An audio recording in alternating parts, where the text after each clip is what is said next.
Hey guys, it is Jocelyn Marisol and welcome to Soul's Library. I just started my channel, so this is actually my first monthly wrap-up. I've actually done wrap-ups on my main channel before, back when not back, but when I periodically decided that I wanted to start reading. But, well, I don't think I ever did a wrap-up. I think I did a TBR, but I don't think I ever did a wrap-up because I don't think I actually ever read the books that I did in my TBR. Regardless, it's neither here or there. I'm gonna go ahead and get straight to the point because I want to save editing me a lot of trouble. We read a total of 7 books this month. 2 were standalones, 2 were part of a series, and then another 3 were part of another series. If that makes sense. But I didn't finish a series. I didn't finish any series because I have 1 more book in each series that I still have left to read. But it'll make sense once I show you all the books. So the first book I actually read is the first book in one of the series. And keep in mind, I started reading the 2nd week of October. I don't want to go back and check, but I think it was October 13th or something like that. Or something around that time. It was either that date or right before that date. I'm not sure. Because I remember seeing something like that on my Goodreads when I was looking at my challenge for the year. My reading challenge for the year. The first book that I read actually will always have a dear place in my heart. It is not a 5-star read, but it is very much a book that got me out of a reading slump. This is a 4.5-star read, and it is The Inheritance Games by Jennifer Lynn Barnes. Now, this is the first book in the Inheritance Games not trilogy, because it's 4 books, I believe. Yeah, but the 4th book is from a different perspective, so it's 3 books are kind of the same. Anyways, and this book is basically about a a girl, and I think she's 17-year-old girl. She just randomly gets a letter or gets contacted by a lawyer saying, hey, we need you to be present for this will of this billionaire, because she basically inherits a thing, and she gets there and basically family's not happy with it. They're trying to figure out why he would do this, and basically think about the movie The Knives Out. It's this whole puzzles and riddles and games that the billionaire left to figure out why he did what he did, family secrets, and all this stuff that basically Avery, the main character, now gets entangled in. There's a love interest involved, so it's there's a romance aspect. And yeah, it was a pretty fast-paced book, I will say that. Easy read. I think I got through it in 2 days. Like I said, it got me out of a reading slump, so do with that information as you will. Now, I'm not saying it's gonna get you out of reading slump, because I feel when it comes to reading slumps, it's about personal taste and having a book do what you want a book do for you, if that makes sense. But good read. It definitely had me itching to read the 2nd book. I had to order it because I didn't have it. I only had the first one. But in the meantime, because I was I'm a reader now, I have to read another book. I had a very small, I still do, but prior to me starting reading again, I had I had 4 books in my physical TBR, because most of my books are in storage. They're not with me here, so there's that. But I did have this book, which I did purchase, I believe, at the same time that I purchased these Inheritance Games. I think I bought both of these books January of last year, so almost a year ago. Well, was it January at the beginning of this year or last year? I think it was last year. Yeah, at the beginning of last year, so almost 2 years. Ooh. My man just texted me, y'all. My man's at work. That was my man texting me. But okay, moving on. The 2nd book I read was Ace of Spades. And this book is basically about 2 high school students. They go to a private school. They are these only 2 students of color in this school. It's a rich private academy. And basically at the start of the year, they're a very I never finished or really continued the show Elite on Netflix, but think of that kind of vibes, that setting, that environment, not that storyline or what they got going on, but that setting in that environment. And basically think of that mixed in with the Gossip Girl. This is basically giving Gossip Girl, because basically they are basically getting blackmailed by some random person that basically just starts texting out their secrets, like exposing them, like setting them up and exposing them. And basically they're trying to figure out what's happening because they're getting them, like, mind you, these are like high academic rating students. Like, they're aiming for like Ivy Leagues and stuff. Like, their future is getting ruined. Like, they're getting suspended, expelled. Like, so it's basically about them trying to figure out who it is and why it's happening, and like catching the person that it is. And yeah, I think I gave this book a 3 stars, I think, and that was me being generous. I feel like 3 stars is not a high rating for me, but it's not the best rating. It's kind of just more so like an average, like average, you know what I mean? Like, it wasn't horrible, definitely not a bad book, but like, you know, I'm being honest with you, the plot twist was good because I wasn't expecting it. It did what the plot twist was supposed to do because I didn't see it coming. If anything, it caught me completely up. That was the last thing that I was gonna expect, if I'm being honest with you. Like, yes, you could guess that it would have something to do about that like specific topic. I guess you could say that the plot twist revolved around, or like the not top, well, yeah, I guess topic slash issue, you know what I mean? Like, it was very evident that like it could have went down that road, but even going down that road, I wouldn't have expected it to be what it was. It wasn't a bad book. I enjoyed it. It was one of my slow reads. It was a slower read. And I want to say that I started the second book in the Inheritance Games once it got here. The third book I finished is not the same book. I did start. Basically, what I'm saying is, I did start the Hawthorne's Legacy, but I didn't finish the Hawthorne's Legacy. Because before I can get through the Hawthorne's Legacy, because this is the second book in the trilogy, which means it's in the middle, and y'all know how middle books be. So I was very, very intrigued to get into it, but once I got into it, it just was a little slow to begin with. So I immediately jumped into Verity. It's upside down, of course. Verity by Colleen Hoover. This is my first Colleen Hoover book, which I don't know if it should have been. I did read it because it was like October, spooky season, it's a thriller, it's one of her thrillers. So I was like, bet, let's get it done. I enjoyed it. This book is basically about an author who's like struggling at the moment. Her mom just passed away, she's living on her own, and basically she gets hired by the husband of this famous author who was in an accident and can no longer finish this series. And yeah, let's just say the truth isn't always what it seems, especially in like this author and her life and like the husband and all this stuff going on. You just gotta read it to find out. I can't really say much more, but it is a thriller. It does have some spice in it, and it's a pretty fast read in my opinion. It's only 300 pages, like 313. Like, it's really not that long. It definitely was one of those books where I'm like, I want to read, I want to read, I want to read, I want to get through my book. I want to get through my book. It was low-key predictable.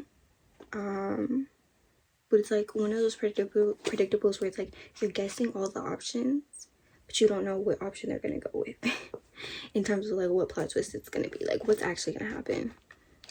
It was good though. The ending, I like the ending. I'm gonna be honest, y'all, I like the ending. I'm not even telling y'all this, like I said, please bear with me. This first wrap up is gonna be a little all over the place. I give this book a 4.5 stars. Actually, I forgot I gave it that, but yeah, no, it was a good read. I really enjoyed it. Like I said, it had me wanting to constantly pick it back up and wanting to like read and not digest. It was a decent book. Not a 5-star read, but definitely a 4.5. Now moving on to, or back to, the Hawthorne's Legacy, because it's the book I finished after Verity. In this book, we basically continue the whole journey with Avery and all of that going on. I think, what is this one actually? I can't really tell y'all like the things that happen, and nothing like major happens in this one. It's just like a continuation of everything, and then it ends the same way, not the same way the first one does, but like we're still in the the middle of everything when this book ends. Obviously, she's closer to finding everything out. I don't know. I don't know what to say without spoiling it. I give this book a 4 stars. It wasn't bad.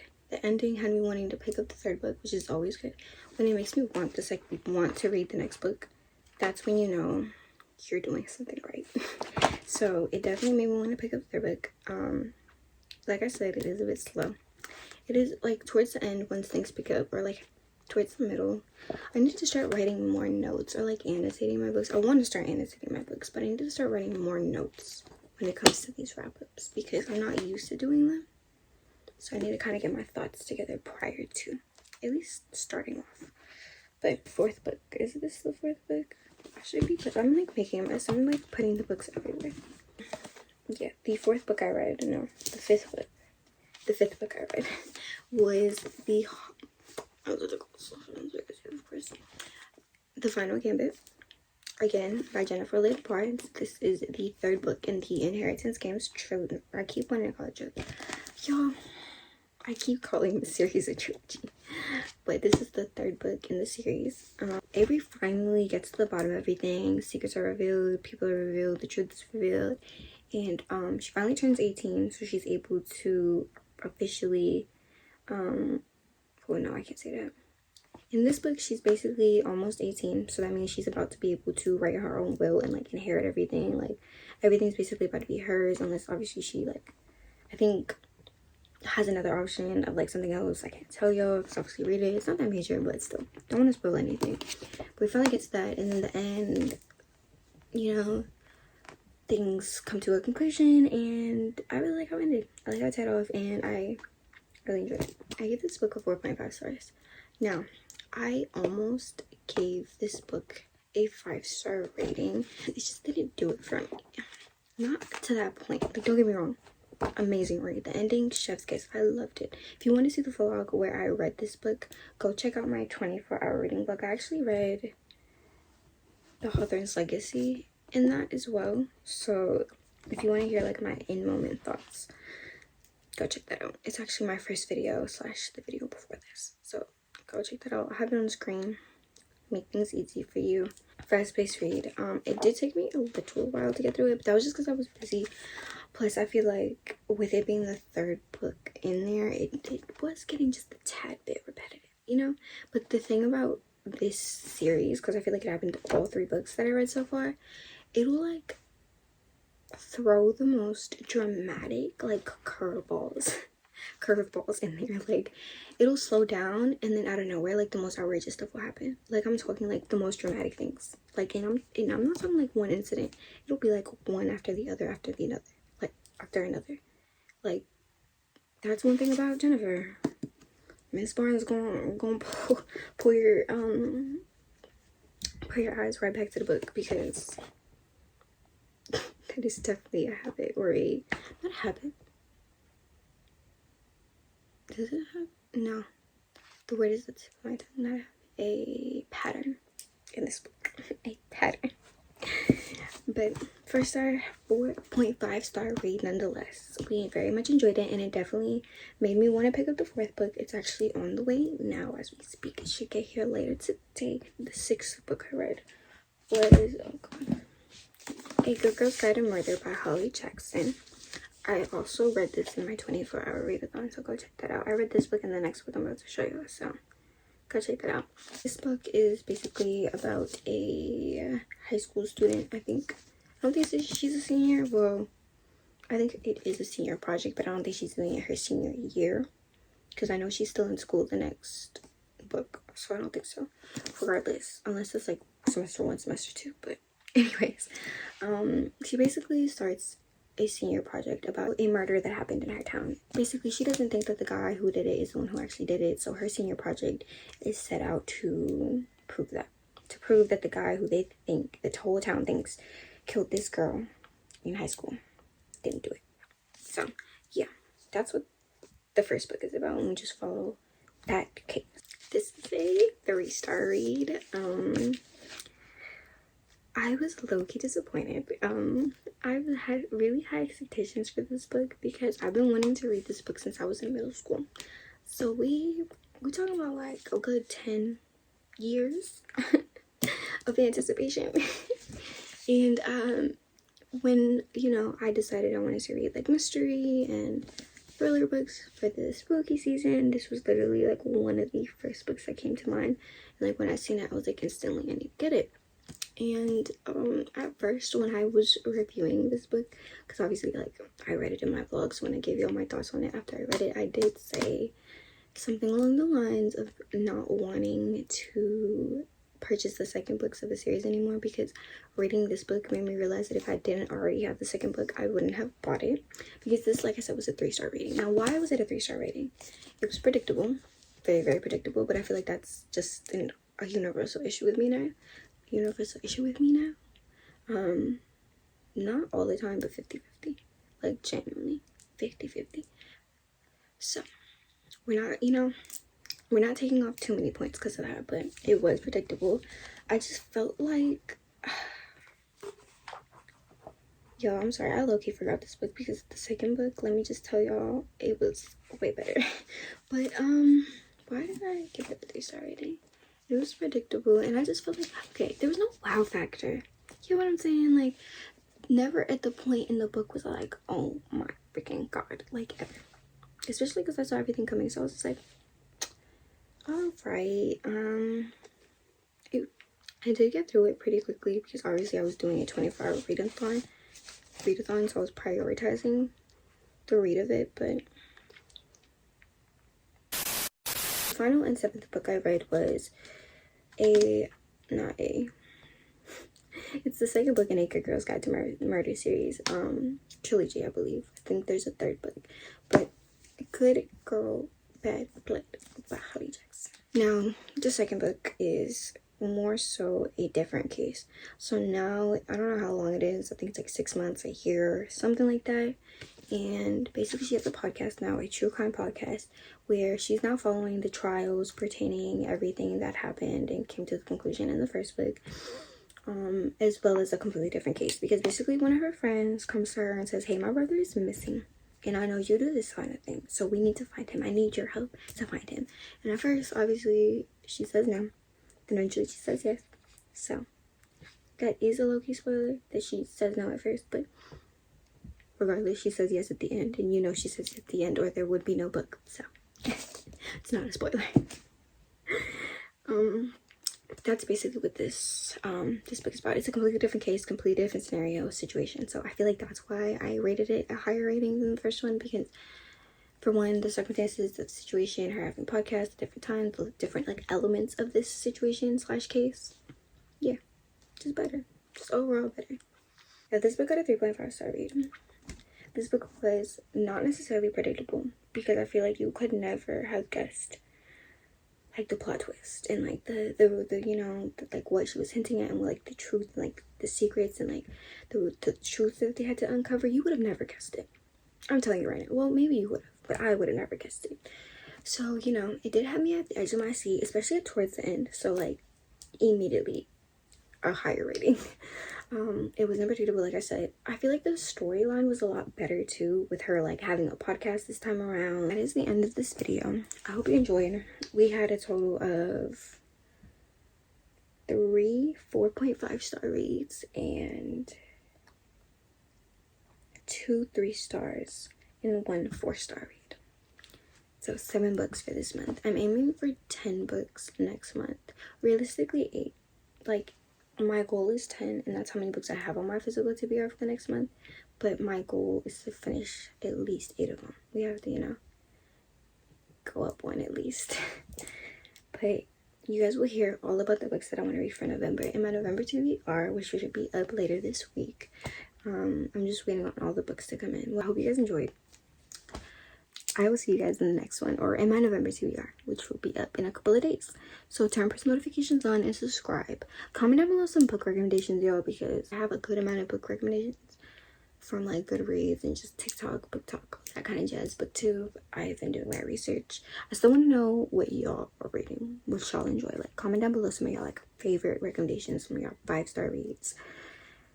I'm saying 5, like this isn't 10. Some of y'all 5-star reads. Anyways, that is it for this video. I love you guys, and I will see you in the next one.